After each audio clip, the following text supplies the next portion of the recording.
بچه حواست کجای داغون کردی ماشینه؟ آجی چرا میزنی؟ مثل اینکه خودت بی حواست رو ترمز. ببخشید چیزی هم که نشده یه چراغ خش کرد. چرت و پرت نگو بچه، گواهینامه هم که نداری وای سنت.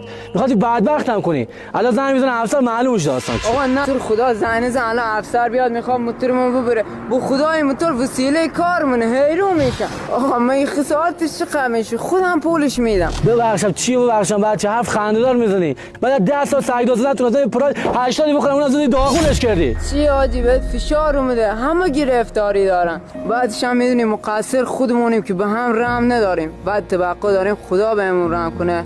مثل اینکه حادثه 13 دی رو یادت رفت چطور این مردم بیگناه پرپر شدن. بعدش آجی به فکر چی هستی؟ برو خدا هم شکر کن که هستی. این پراید هم که هیچی، همین موتور آرزوی خیلی است. بگرنه آجی ما خودمون جایزه بگیریم. الان جوری اشکمبه میشدم که مجبور بشی 2 تا پول این پراید بهم بدی، ولی بابام بهم یاد داده تا ما خوب نباشیم کسی واسه ما خوب نمیشه. الان هم میخوای زنگ بزنی افسر بیاد زنگ بزن. نمیدونم پسر جون، شاید تو راست میگی. بعضی موقع کوچیک‌ترا قشنگ‌تر بزرگترا حرف میزنن.